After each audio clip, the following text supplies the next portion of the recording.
इस वीडियो में हम लोग मिनॉक्सिडिल के बारे में कुछ मूलभूत तथ्यों के बारे में बात करेंगे और मिनॉक्सिडिल को कैसे स्टॉप किया जाए उसके बारे में हम लोग बात करेंगे। तो मिनॉक्सिडिल अभी के समय बहुत ही ज़्यादा पॉपुलर हो गई है, हर एक साइट पे उपलब्ध है, हर एक यूट्यूब, अमेजॉन, फ्लिपकार्ट हर जगह पे उपलब्ध है और लोग अब बिना डॉक्टर से पूछे ही मिनॉक्सिडिल किसी भी प्रकार के गंजापन में इस्तेमाल करने लगते हैं। फिर उसके जो रॉन्ग रिजल्ट आते हैं, जो एक्सपेक्टेशन था उस दवाई से वो फुलफिल नहीं होता है तो फ्रस्ट्रेट हो जाते हैं और फिर उल्टा सीधा कमेंट करना, ऐसा कई बार यूट्यूब पर, जनरल लाइफ में कि मिनॉक्सिडिल बेकार है, सब बेवकूफ़ बनाते हैं। इस तरह की चीज़ें देखने को बहुत आसानी से मिल जाती हैं। तो जब तक आप राइट फैक्ट्स को नहीं जानेंगे तब तक आपको निराशा ही हाथ लगनी है।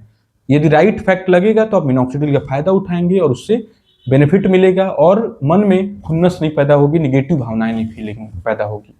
तो मिनॉक्सिडिल जो होता है वो बालों के ग्रोथ को प्रमोट करता है। अब मिनॉक्सिडिल आपने लगाना शुरू किया तो किसी भी प्रकार का गंजापन हो, किसी भी प्रकार का गंजापन हो, ये हेयर फॉलिकल में रूट में जो ब्लड सप्लाई होता है उसको बढ़ाता है। जो एनाजन फेज है, मतलब जो एक्टिव फेज है बाल का, जिसमें बाल मोटे, मजबूत, तंदुरुस्त, घने, काले होते हैं, तो उस फेज को ये प्रमोट करता है, डायरेक्टली प्रमोट करता है। और इसको जब आप बंद करते हैं तो इसकी वजह से जो इफेक्ट आया रहता है वो इफेक्ट वापस चला जाता है।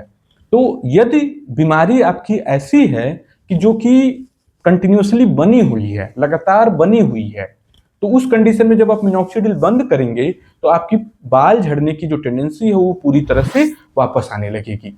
जैसे कि एंड्रोजेनेटिक एलोपेशिया, जिसे मेल पैटर्न बाल्डनेस या फीमेल पैटर्न हेयर लॉस बोला जाता है, पुरुष का गंजापन या स्त्री का गंजापन। तो इसमें क्या है, इसमें मिनॉक्सिडिल जो है आप लगाना शुरू किए तो आपको थोड़े दिनों में, लगभग 3 से 4 महीने के बाद आपको बेनिफिट दिखने लगता है। 6 महीने से साल भर में ठीक ठाक आपको बेनिफिट नजर आने लगता है। लेकिन अब इसमें आप जब भी मिनॉक्सिडिल लगाना बंद करेंगे, थोड़े दिनों बाद आपका बाल फिर से पहले की तरह ही झड़ने लगेगा, फिर से पहले की तरह ही झड़ने लगेगा। यहाँ पे एक बात और महत्वपूर्ण ध्यान देना है कि मिनॉक्सिडिल सभी मरीजों में बेनिफिट नहीं करता है। ये clearly well established known fact है, साइंटिफिकली प्रूवन फैक्ट है कि मिनॉक्सिडिल 60 से लेकर के 70-80% लोगों में ही बेनिफिट करता है और सभी मरीजों में एक जैसा बेनिफिट नहीं देखने को मिलता है। ऐसा इसलिए होता है कि मिनॉक्सिडिल को मेटाबोलाइज करने वाला जो एंजाइम होता है उसका वेरिएबल एक्सप्रेशन होता है अलग अलग लोगों में। तो एक ही बीमारी हो सकती है, एंड्रोजेनेटिक एलोपेशिया, ऐसा हो सकता है किसी में ज़्यादा फायदा आ रहा हो, किसी में मिनॉक्सिडिल से कम फायदा आ रहा हो। तो ये सारी चीज़ों को आप जब क्लियरली जानेंगे तब आप इससे पॉजिटिव बेनिफिट उठा पाएंगे। यदि कोई बीमारी ऐसी है कि जब उस बीमारी का ही समय थोड़े समय का है, बीमारी खत्म हो गई, मिनॉक्सिडिल ने बाल ले आया, उसके बाद आपने बंद भी किया तो बाल आपका नहीं झड़ेगा। जैसे कि टिलोजन इफ्लूवियम, जैसे कि आपको डेंगू, मलेरिया, हॉस्पिटल एडमिशन की वजह से जो बाल झड़ता है, न्यूट्रिशनल डिफिशियंसी की वजह से बाल झड़ता है, तो उसमें जब आपने प्राइमरी थिंग को जब आपने एड्रेस किया, जैसे प्राइमरी जो स्ट्रेसर था वो खत्म हो गया, तो मिनॉक्सिडिल ने बाल ला दिया, अब बीमारी बची नहीं। अब आप मिनॉक्सिडिल बंद भी करेंगे तब भी आपको कोई प्रॉब्लम नहीं आनी है। जैसे डेंगू है तो डेंगू आपका हमेशा नहीं चलना है, डेंगू की वजह से आपके बालों पे नुकसान आया और वो नुकसान 2 से 3 महीना के बाद आपका बाल झड़ना शुरू होगा। डेंगू ठीक हुआ, उसके 2 से 3 महीना के बाद बालों पे नुकसान आया, आपने मिनॉक्सिडिल इस्तेमाल किया, आपके बाल बिल्कुल अच्छे हो गए। अब आप मिनॉक्सिडिल बंद करेंगे तो भी आपको कोई प्रॉब्लम नहीं आना है। इसी तरह से लोगों के न्यूट्रिशनल कंपोनेंट की वजह से हेयर लॉस होता है, जैसे आयरन डेफिशिएंसी एक बहुत ही महत्वपूर्ण कॉमन कॉज में गिना जाता है, विशेष करके स्त्रियों में। इसी तरह से विटामिन डी, विटामिन B12 की डिफिशियंसी से। तो जब आपने न्यूट्रिशनल सप्लीमेंट दिया, आपने जो रिजर्वायर था बॉडी का उसको आपने फुलफिल किया, तो वो स्ट्रेस तो खत्म हो गया, जो डिफिशियंसी थी वो तो खत्म हो गई। अब मिनॉक्सिडिल आपने लगाया, बाल आए, अब वो बाल नहीं गिरेंगे। इसी तरह से प्रोटीन एनर्जी मैलन्यूट्रिशन, प्रोटीन की कमी होने से भी बाल झड़ता है, तो उसमें भी मिनॉक्सिडिल की वजह से जो बाल वापस आया वो बाल फिर से पुनः नहीं गिरेगा। इसी तरह से ट्राइकोटिलोमेनिया, प्रेशर एलोपेशिया या ट्रैक्शन एलोपेशिया, इन सब प्रॉब्लम में भी बाल नहीं गिरता है मिनॉक्सिडिल बंद करने के बाद भी। लेकिन अभी के समय क्या है कि लोग रैंडमली अपनी प्रॉब्लम को बिना एड्रेस किए हुए, आपने मिनॉक्सिडिल लेना शुरू कर दिया, मिनॉक्सिडिल की वजह से आपको बेनिफिट मिला, आपने बंद किया और बाल झड़ने लगा, फिर फ्रस्ट्रेट होकर निष्कर्ष निकाल लिए।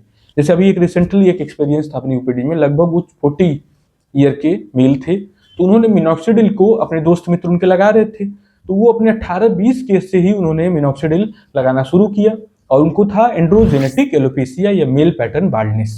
अब वो मिनॉक्सिडिल उन्होंने ये कहा कि सर मैंने 40-50 बोतल मिनॉक्सिडिल लगा दी 20 सालों में, लेकिन बाल आया लेकिन वो झड़ गया, सब पैसा बेकार हो गया, सब लगाना बेकार हो गया।